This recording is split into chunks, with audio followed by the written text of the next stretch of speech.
one thing is that the sessions were actually not very much driving, to be honest, leading up to qualifying, because the qualifying was after only one official practice session. We didn't actually get a lot of running, and for myself, I only had one chance to try out a new tire. So it was basically, when we got to qualifying, it was sort of learning as you go. Realistically, the goal was to make sure we made it into the top 12 to get into Hyperpole 1. 5 minutes to the start of the session. Radio check. With the new tire, we can go pedal map 5 for the first 2 push.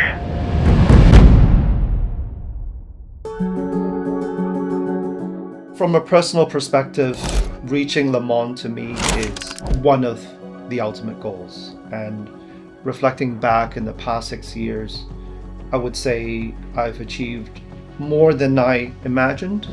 I don't really aspire to necessarily achieve more on the racetrack. From this moment, I'm starting to think about how I can give back to the sporting community in Hong Kong. And to that end, I've been working on a new charitable initiative. The idea very much inspired by my own story, taking a part in developing motorsport in Hong Kong. By competing overseas and getting good results, and then having sort of Hong Kong take more attention through local media to help grow the sport. Hong Kong drivers, Hong Kong athletes have the potential to succeed on the global stage. And we have the potential to show that we're capable.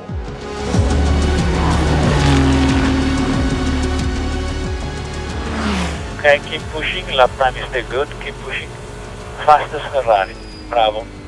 He was very calm, very collected, was able to put together a couple of laps, gradually increasing. It wasn't that he just did one lap, boom, there's your time. He was actually managed to extract a bit more from the car, from, I would say, experience, like, rather than knowing immediately where to get the times, which was amazing. Red flag, focus yellow, very good. Session will not resume, we are in Hyperpole P7. Bravo John, pick up marbles.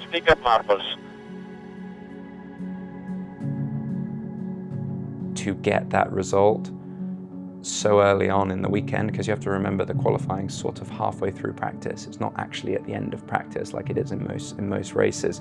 That was a really positive feeling for the whole team. One of the real motivating, if you say you give yourself a bit of a pep talk, and psychologically how I was focused on that session, I did think about Luca, about our coach, and thought about what he would expect and what he would say leading up to a session like that.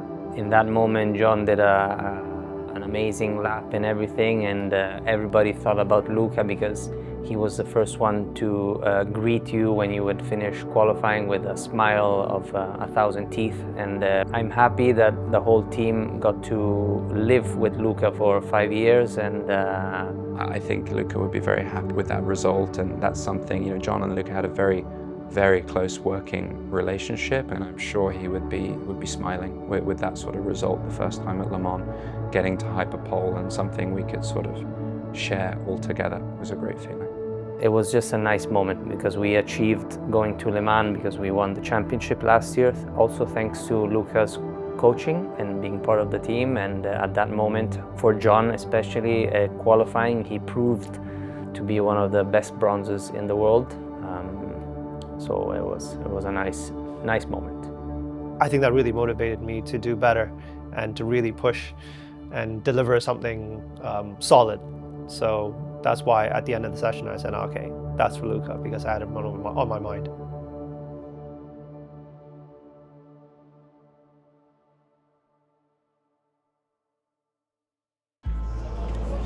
Yeah, that's, at least we're guaranteed top 12.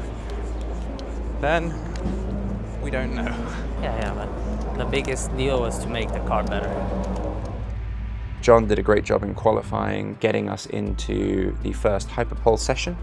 We obviously had a couple more practice sessions before Hyperpole 1. We sort of took the view, and it was a risk. Shall we try and make the car a little bit more aggressive for sort of 1 or 2 lap performance?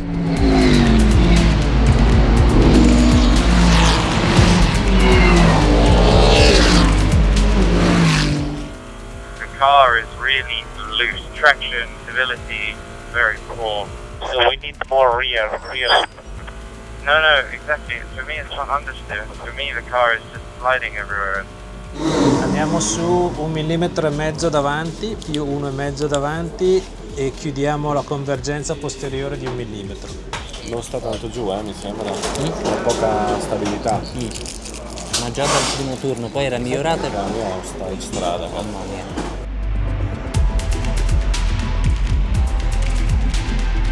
La macchina è decente, quindi se vuoi fai girare lui, capito? Se invece John dice che è inguidabile, vedo io, ma mi sembra strano. Very hot. Everywhere. High speed, moves a lot, no confidence. Slow speed, change of direction, sliding a lot. Under the brakes, okay. But in straight line braking, it's okay. In any of the braking with an angle, a lot of rotation on the entry.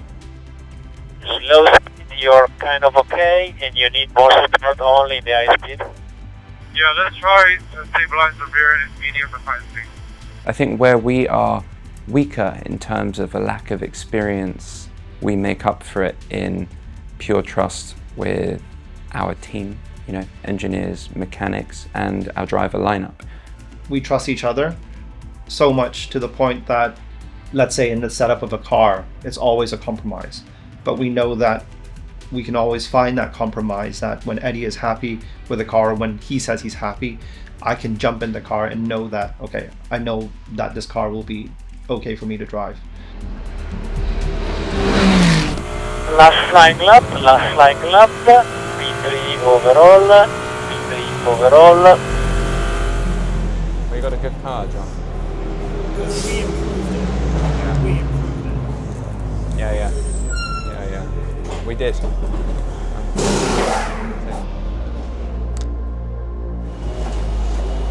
Did I fix it? I think so, but it's good. I'm happy. It was good that we've seen a time like that from Eddie, because honestly, when I was driving, I was like, wow, this is gonna suck. With setup of a car, there are many ways to achieve the same thing. It's then what the three of us can actually drive. Come va? Come stavi? Bene. Come siete messi? Mi sembra bene, no? Credo bene. Credo poi quando parte la gara magari si sperniciano. Quello è, però mi faccio belli. No. Loro due non l'hanno mai fatta questa, quindi secondo me no, ste cose. We want to have a clean race. We'll do our best. We seem to be there or thereabouts at the moment, but who knows when race day comes. I'm just excited to see how it goes. I want to enjoy every moment here. It is a special race. It is not a race that when I was younger I didn't dream that I'd be racing in a Ferrari in Le Mans. So already it's a big tick for me just to be doing this. Now, what is my expectation? Honestly, I'm not sure. Over the sessions, we sort of, let's say, all cars kind of met in a similar direction, and that was also positive because we're driving alongside a couple of cars that do the WEC full time, that have done Le Mans a couple of times already. So if you look at the practice sessions and the performance of our car versus the other Ferraris, they were all very in line. So this was all quite positive in the lead up to the race. Okay. Yeah, I think so. It's hard to tell. Sometimes I feel good, sometimes I don't feel so good then. Oh yeah?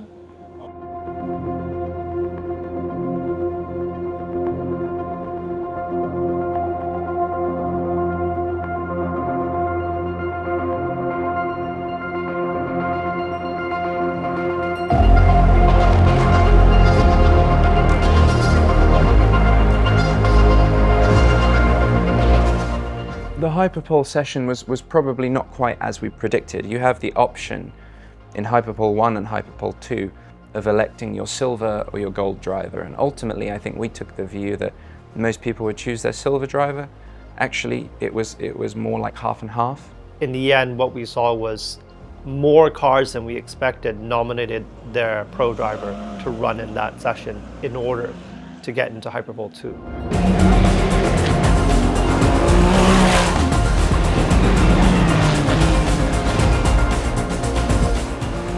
Chris was very, very close.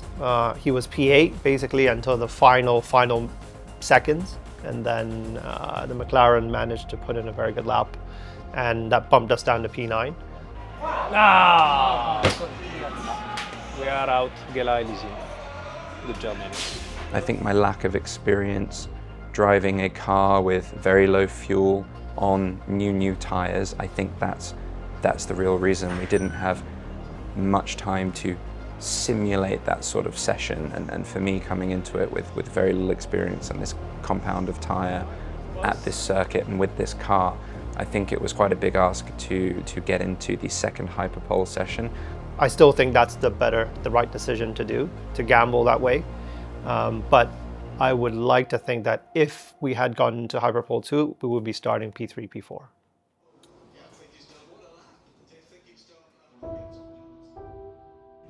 So heading into the race, we felt a certain degree of optimism given how we've managed the week quite well. I mean, with all the new things going on, and I call it an endurance week, not just an endurance race, because of all the build-up that's been going on. And I think we've managed quite well our rest, and we didn't feel overly tired starting the race, physically, mentally, but also that the preparation, although not that we had a lot of time, it was solid because we never had any damage to the car. So yeah, I think the mood heading to the race, we were carefully optimistic. We didn't think that we were going to be the fastest, but we thought we'd be quite competitive. For me personally, it's a case of making ourselves proud of what we achieve at Le Mans. I want to make sure that we as a team and the people involved in the team are proud of the effort, the showing, and the result that we achieved.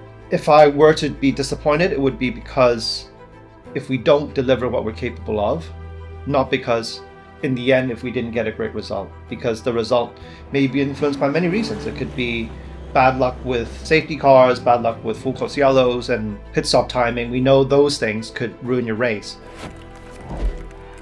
It's crazy how much time they're dedicating to racing, because they know that with this dedication and they will have hopefully good results.